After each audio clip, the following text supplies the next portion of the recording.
जीते रहो बेटा, जीते रहो। अरे आज अचानक कैसे? चलिए बाबूजी बाहर चलते हैं, लंबी कहानी है, बताता हूँ। अरे मुन्नी को भी साथ लाए? क्यों, स्कूल की छुट्टियां चल रही है बेटा? नहीं, स्कूल तो चल रहा है पर ये जा नहीं पा रही है, तभी तो। क्यों, ऐसा क्या हो गया? अरे और ये इसने अपनी नाक पर काला काला क्या बांध रखा है? चलिए बाबूजी बताता हूँ।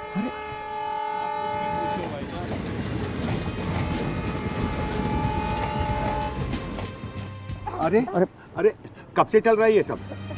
क्या सब बाबूजी? यही सांस की बीमारी कब से चल रही है? आइए। कब से चल रहा है ये सब बेटा? क्या कहें बाबूजी, हमें तो कुछ समझ में ही नहीं आया कि कब इसने ये रोग पकड़ लिया। अच्छा किया बेटा जो तू यहाँ आ गया, अब सब ठीक हो जाएगा।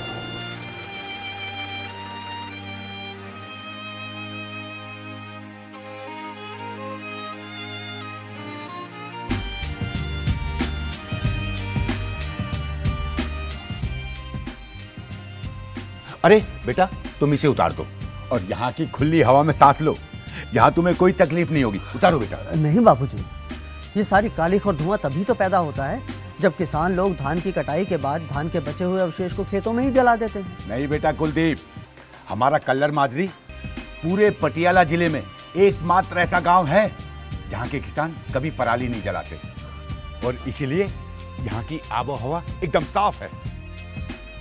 खैर तुम्हारी मर्जी। पिछली 2-3 सर्दियों से बहुत दिक्कत हो रही थी। सर्दियों की शुरुआत होते ही आसमान भूरा पड़ जाता है और हवा में काली काली सी गंदगी फैल जाती है। सांस लेना दूभर हो गया है। ये बात तो है। इस बार तो डॉक्टर ने भी जवाब दे दिया, कहने लगे इसे कहीं बाहर ले जाओ वरना इसकी जान को खतरा है।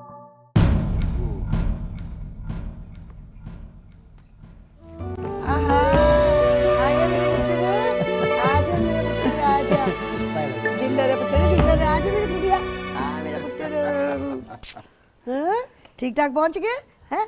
चल खोल दे इसे, हैं? मुंह हाथ धो ले पुत्र, जा शाबाश। रहने दो बीजी, वो डरती है। हैं? बड़ी अजीब बात है, सांस लेने से डरेगी तो जिएगी कैसे? हैं? और तू भी तो सांस ले रहा है ना इस गांव की खुली हवा में, तुझे कभी कोई दिक्कत हुई क्या? ऐसा तो कुछ नहीं। फिर बोल इसे खोल दे। जबकि मुझे तो बीजी बचपन की हवा याद आ गई। इतनी साफ, इतनी निर्मल। चल पुत्र खोल दे, डरने की कोई बात नहीं है, खोल दे। बीजी कुछ दिन यहाँ रहेगी तो डर भी निकल जाएगा और मास्क भी। रहने दो जब कह रहे हैं। ठीक है, जैसे तुम कहते हो बस। लेकिन बेटा तुम्हें वापस भी तो जाना है, नौकरी है तुम्हारी, और फिर वहां की स्कूलिंग भी बहुत अच्छी है। कुछ समझ में नहीं आता बाबूजी, क्या हो रहा है? समझना तो उन्हें चाहिए जो इस हादसे के लिए जिम्मेदार है। प्रॉब्लम तो ये है कि जब तक हमारा कोई अपना इस हादसे का शिकार नहीं हो जाता ना, हम इस प्रॉब्लम के बारे में कुछ करना तो दूर, सोचते तक नहीं। छोड़ो, हाथ मुंह धो लो, फिर सैर को चलते हैं बेटा। ठीक है बाबूजी। बेटा मैं अक्सर अखबारों में पढ़ता हूं कि पिछले कुछ सालों से क्रॉप रेजिड्यू बर्निंग पूरे इंडो गैंजेटिक प्लेन में एक भारी समस्या के रूप में उभर रहा है। ये देखो, 2 साल पहले हमारे गांव के हालात भी कुछ ऐसे ही थे। हम लोग कंबाइन हार्वेस्टर से फसल काटते थे और बचे हुए स्टबल्स यानी ठूंठ को मिट्टी में मिलाने के बजाय खेतों में ही जला देते थे। पंजाब में 30 लाख हेक्टेयर क्षेत्र में धान की खेती की जाती है। कंबाइन हार्वेस्टर द्वारा धान की कटाई करने से 100 लाख टन बचे हुए स्टबल्स यानी ठूंठ को खेतों में ही आग लगा दी जाती है ताकि किसान गेहूं की बिजाई समय पर कर सकें। पराली को जलाने से उत्पन्न होने वाले धुएं से कई विषैली गैसें निकलती हैं, जो मनुष्य, पशु पक्षियों तथा वनस्पतियों के लिए काफी हानिकारक होती हैं। साथ ही साथ जमीन की उर्वरा शक्ति भी इससे कम हो जाती है। फिर क्या हुआ? आईसीआर अटारी के बारे में जानते हो ना? लुधियाना के वहां से कुछ वैज्ञानिक आए। भारतीय कृषि अनुसंधान परिषद के अंतर्गत कार्यरत कृषि प्रौद्योगिकी अनुप्रयोग अनुसंधान संस्थान लुधियाना यानी अटारी कृषि विज्ञान केंद्रों के माध्यम से पराली की खेत में ही संभाल करने के लिए विभिन्न प्रकार की मशीनों का ट्रायल करके पराली को खेतों में ही उपयोग करने की सिफारिश कर रहा है। मशीनरी जिनका फसल अवशेष प्रबंधन में प्रयोग किया जाता है। ये है हमारा कृषि विज्ञान केंद्र पटियाला जी। चले।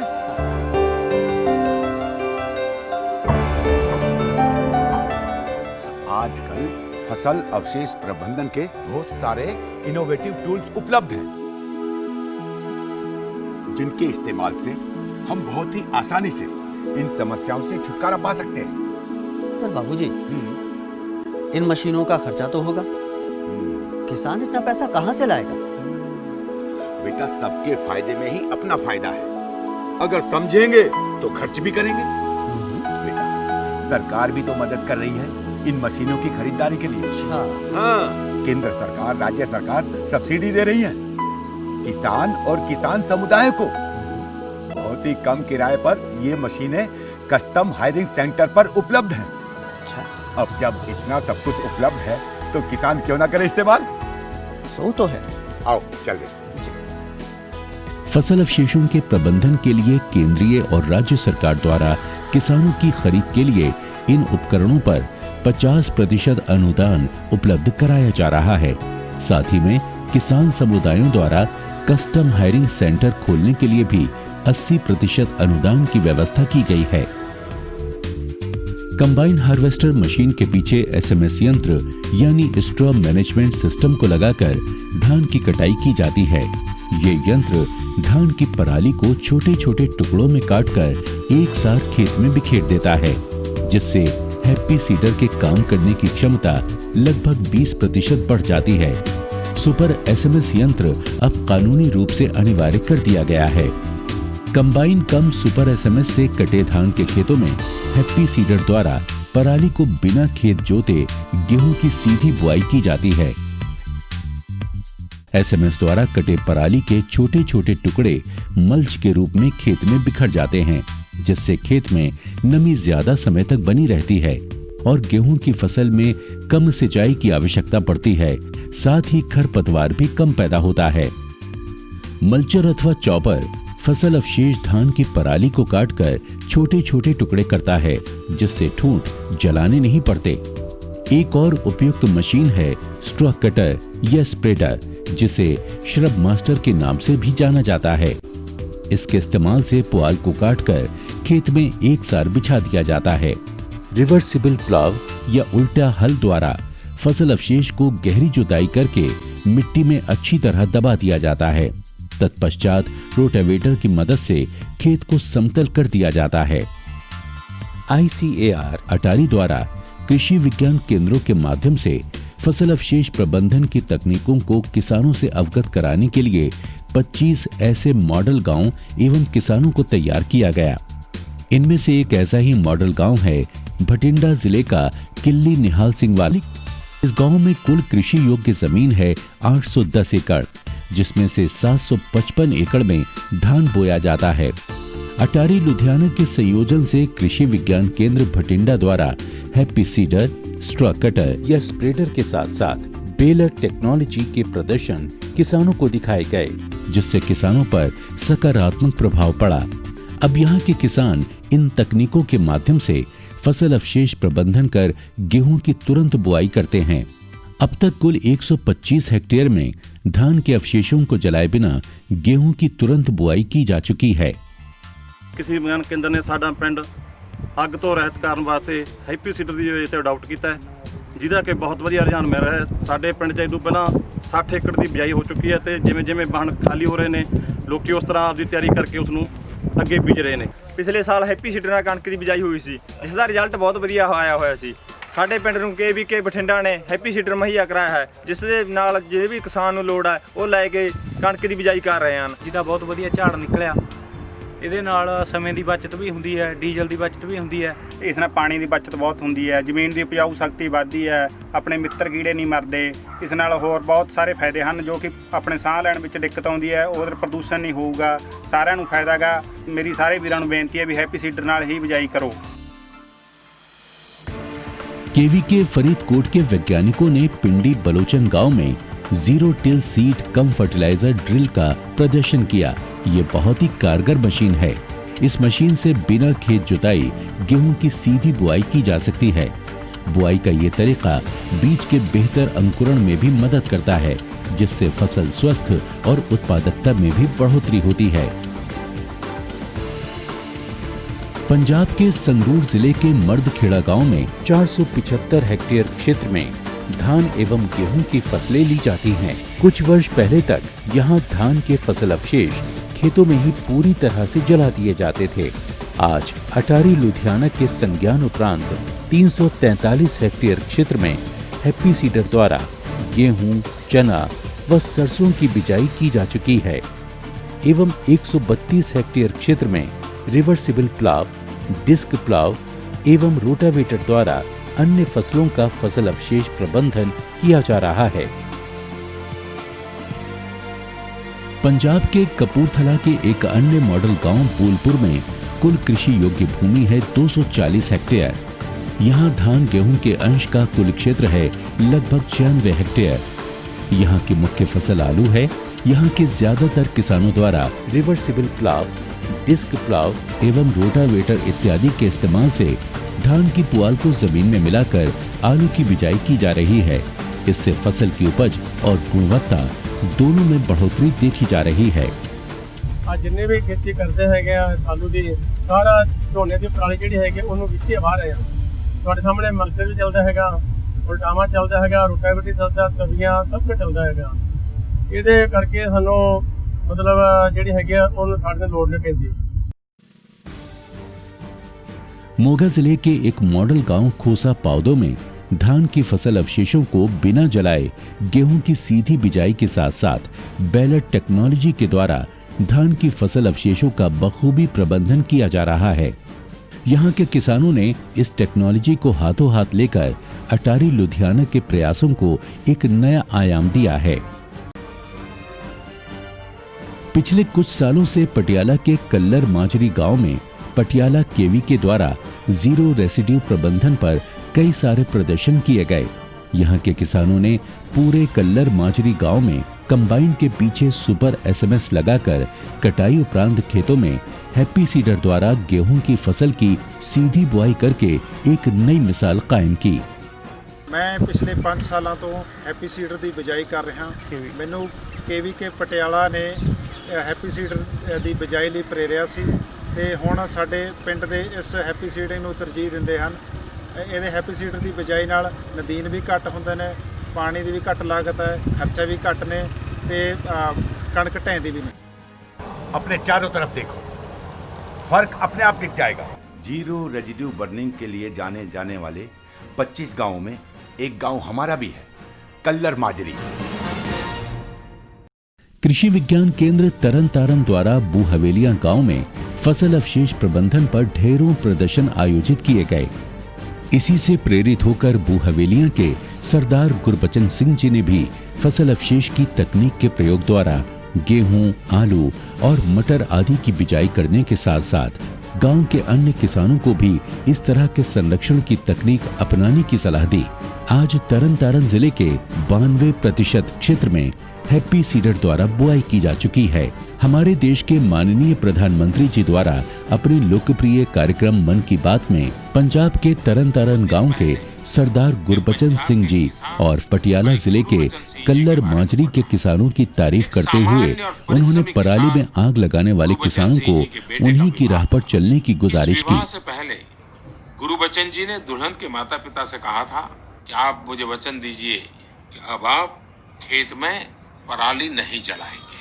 श्रीमान गुरबचन सिंह जी के परिवार ने वैसी एक मिसाल हमारे सामने दी है। मैंने पंजाब के एक और गांव कालर माजरा के बारे में पढ़ा है। वहाँ के लोग धान की पराली जलाने की बजाय उसे जोत कर उसी मिट्टी में मिला देते हैं। उसके लिए जो टेक्नोलॉजी उपयोग में लानी होती है वो जरूर लाते हैं। भाई गुरुबचन सिंह जी को बधाई, कालर माजरा और उन सभी जगहों के लोगों को बधाई जो वातावरण को स्वच्छ रखने के लिए अपना श्रेष्ठ प्रयास कर रहे हैं। ਝੋਨਾ ਕੱਟਣ ਤੋਂ ਬਾਅਦ ਝੋਨੇ ਦੀ ਪਰਾਲੀ ਨੂੰ ਮਲਚਿੰਗ ਕਰਕੇ ਫਿਰ ਉਹਦੇ ਉੱਤੇ MBA ਪਲੋ ਜੋ ਅਸੀਂ ਕ੍ਰਿਸ਼ੀ ਵਿਗਿਆਨ ਕੇਂਦਰ ਬੂਹ ਤੋਂ ਲੈ ਕੇ ਆਏ, ਸਾਨੂੰ ਮਸ਼ੀਨਰੀ ਇਹਨਾਂ ਮੁਹੱਈਆ ਕਰਾਈ।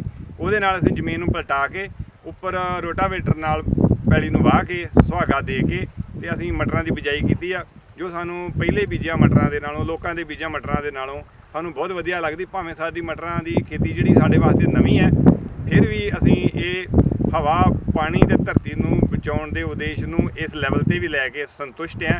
ਹੋਰ ਨਾ ਜ਼ਿਮੀਂਦਾਰ ਭਰਾਵਾਂ ਨੂੰ ਬੇਨਤੀ ਕਰਦੇ ਹਾਂ, ਜੋ ਸਬਜ਼ੀ ਬੀਜਣੀ ਆ ਉਹ ਸਬਜ਼ੀ ਬੀਜਣ ਵਾਸਤੇ ਵੀ ਜ਼ਮੀਨ ਨੂੰ ਅੱਗ ਨਾ ਲਾਈ ਜਾਵੇ ਤਾਂ ਕਿ ਵਾਤਾਵਰਨ ਹੋਰ ਬਚਾਇਆ ਜਾ ਸਕੇ। अरे पूरे इलाके में ढेर सारे जागरूकता अभियानों के आयोजन किए गए। लोग समझ रहे थे, आ रहे थे इन प्रोग्राम से। हाँ, बच्चों ने तो हमारा बहुत साथ दिया। अच्छा। बच्चों ने रैलीज निकाली, पोस्टर और स्लोगन कंपटीशन किए गए। वाह। हाँ, और मेले और प्रदर्शनी भी लगाई गई। अच्छा। और धर्म गुरुओं ने साथ संगत में इस समस्या में एकजुट रहने के लिए कहा। इससे किसानों पर बहुत अच्छा असर हुआ। उन्होंने पराली जलाना बिल्कुल बंद कर दिया। हाँ। मोगा जिले के स्कूलों में फसल अवशेष प्रबंधन के समर्थन में यहाँ के स्कूलों के बच्चों ने रैली निकाली और स्लोगन, पोस्टर आदि के माध्यम से किसानों की जागरूकता बढ़ाई। धार्मिक गुरुओं ने भी इस मुहिम में बच्चों का साथ दिया। कृषकों को फसल अवशेष प्रबंधन की तकनीकी अपनाने के लिए विशेष अभियान चलाए गए, जहां टीवी, रेडियो पर विज्ञापन चलाए गए, तो वहीं टीवी पर वाद विवाद कार्यक्रमों के माध्यम से इस कैंपेन को आगे बढ़ाया गया। गांव, कस्बों तथा रोडवेज की बसों पर ढेर सारे संदेशों को दर्शाया गया। ऐसे कई सारे संदेश और कई जगह पर भी लगाए गए, जैसे कि बस स्टॉप, स्कूल, पंचायत भवन, ताकि इस कार्यक्रम का संदेश हर एक आम आदमी तक आसानी से पहुंच सके। बड़े स्तर पर जागरूकता बढ़ाने के लिए नियमित तौर पर किसान मेलों का आयोजन किया गया, जैसे कि केवीके नूर महल जालंधर द्वारा आयोजित मेला और चौधरी चरण सिंह कृषि विश्वविद्यालय द्वारा रबी कृषि मेला जो हिसार में आयोजित किया गया। इस मेले में फसल अवशेष प्रबंधन मशीनरी को भारत सरकार के प्रतिनिधियों द्वारा फ्लैग ऑफ कर किसानों को समर्पित किया गया। इन मेलों में किसानों ने नई तकनीकों को जानने और मशीनरी के इस्तेमाल को लेकर अपनी रुचि दिखाई। इन मेलों में प्रौद्योगिकी की साझेदारी और प्रयोग का एक अनोखा संगम देखने को मिला, जिसकी मदद से तकनीक प्रयोगशाला से जमीन पर उतर आई। यहीं पर पर्यावरणविद संत बलबीर सिंह सीचेवाल के भाषण ने श्रोताओं का मन मोह लिया कि ये पराली नूं जे तुसीं खेतां दे विच रलाओगे, खेतां दे विच गलूगी ते इहदे नाल धरती की उपजाऊ शक्ति वधदी है ते हवा नूं, वातावरण नूं शुद्ध रखण वास्ते गुरु नानक पातशाह दे उन्हां अमर प्रवचनां ते अमल करिए ते असीं भी तंदुरुस्त रहांगे ते साडीआं आउण वालीआं पीढ़ियां भी तंदुरुस्त रहणगीआं। लगातार कैंपेन का सकारात्मक फल अब दिखने लगा है। कृषि विज्ञान केंद्र द्वारा पूरे पंजाब राज्य भर में फील्ड डे और गेहूं कटाई दिवस यानी वीट हार्वेस्टिंग डे मनाए गए, ताकि ज्यादा से ज्यादा किसानों को फसल अवशेष प्रबंधन की तकनीक अपनाने के लिए प्रेरित किया जा सके। आज अटारी लुधियाना द्वारा चिन्हित किए गए सभी 25 आदर्श गांवों में इस फसल अवशेष प्रबंधन तकनीक को बखूबी अपनाया जा रहा है। इससे निश्चित तौर पर उत्तरी भारत में स्थित राज्यों में पर्यावरण और प्रदूषण की समस्या हल होगी और किसानों को कम लागत पर अधिक आय होगी, जिससे हमारे देश के किसानों की आय 2022 तक दुगनी करने का हमारे प्रधानमंत्री जी का सपना अवश्य साकार होगा।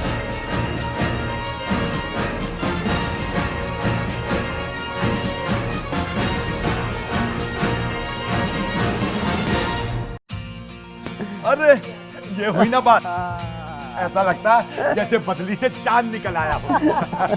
आजा बैजा। हाँ बेटा, खुली हवा में सांस लो, ये तुम्हारा अधिकार है। हाँ बेटा, हमें ही इस अधिकार को सुनिश्चित करना है। हर बच्चे का अधिकार है साफ सुथरी हवा। आपने तो मेरे सोचने का अंदाज ही बदल डाला। नहीं बेटा, मैंने कुछ नहीं किया। जो कुछ भी किया हम सबने मिलकर किया और आगे भी ऐसा ही करते रहेंगे। बिल्कुल। अरे मुन्नी, दादाजी को गाना नहीं सुनाओगी? दादाजी आपका अच्छा गाना सुनाओ।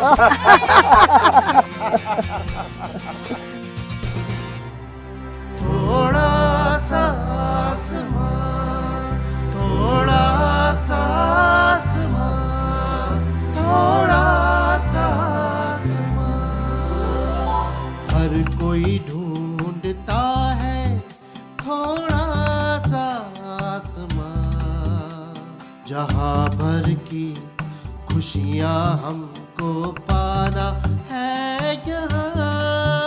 हंसता हुआ है हर मंजर और सच्चा हर इंसान, हर कोई चाह